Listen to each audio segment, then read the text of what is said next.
We had a very good chat about boundaries with people that are in your life and that are present, but you cannot really remove them from your life. Like family members, or colleagues, your colleagues, or even a partner for that matter. Well, yeah, it can be your partner as well. But surely, who is responsible for keeping the boundaries? If we take the idea of boundaries like a fire. If you are having a relationship with somebody who is very fiery, maybe one of your coworkers is very fiery, and then you have to collaborate with that person, is it your responsibility or their responsibility to behave in a certain ways? It depends. Sometimes it's in your control and sometimes it's not.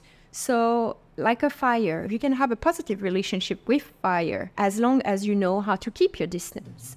That is it the responsibility of the fire that is unaware of anything to keep the boundaries, or is it your responsibility to make sure that you don't get burned? In some situation, it is really your responsibility to be clear on what your boundaries are so that you don't get too close to the fire and get burned, but that you keep a distance that is just right for you to feel the warmth of the fire, yet not get burned. Firstly, I really like that analogy, and I also think it's also the container the fire is in as well, right? The environment that you're in, which possibly would burn you metaphorically. Alternatively, if it's an open fire in a campfire site where you can actually walk away from the fire and have that space and have that distance. So I think your environment also influences your boundaries as well, doesn't it? Exactly. So yes, so that this is in a fireplace.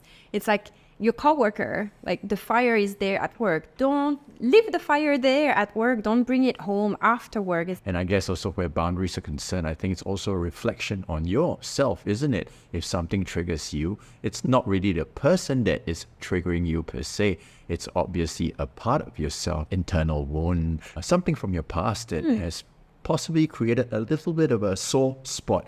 And because this person is pushing the right buttons, especially the people that are closest to you, it's probably a time for you to just reflect a little, because what I believe and what I always tell people is nothing or no one can truly make you feel or do anything without your full permission. One of the things that we do in coaching, we never say, you make me feel a certain way. That's not true. You feel your own way. So for instance, look that you've been burned in the past by fire. It's not my fire. It's like you've been burned in the past. And then you still have this wound here that is not healed. If I come and I touch that wound, is it going to hurt? Of course. But did I do anything that was supposed to be hurtful? No. No. So it's the wound that is actually hurting. It's not my action. It is the wound that hurts. You can train to know what your boundaries are and keep them clear. Take your own responsibility for your relationships with others and be clear, when is it that I need to move away from certain situations? There are some toxic situations where you can completely walk away from. Some other situations where you need to keep a certain distance, and when is it safe to really get closer? Yeah, indeed. And I remember the video that we watched together with Terry Real about healthy boundaries. I mean, what are healthy boundaries, right? It's when you're protected from the external environment of the people, but you're also connected at the same time. I think it's really insightful what he shared, because I think it's just like your skin, right? I can put some cream on my skin and it will penetrate and go inside of it. Or I can also, if I'm too hot, I can sweat and let heat out, and this is going to help me cool because of the hot environment. In boundaries, there is two ways. There is the boundaries to not necessarily let things in, and there are boundaries to let things out or not let things out. So a permeable boundary is a clear boundary that allows you to both connect and protect you.